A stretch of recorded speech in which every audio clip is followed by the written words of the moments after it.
valid ID at written consent na magpapaswab test at ilagay sa quarantine kung kinakailangan.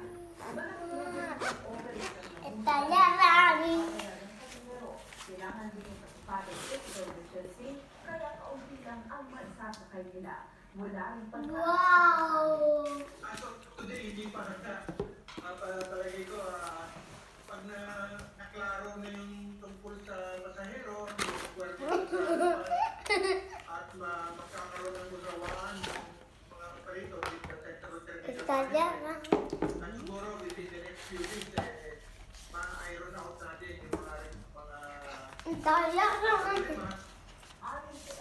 Tadi pa may video ko din. para mabigyan ang salita ng mga pasahero at mga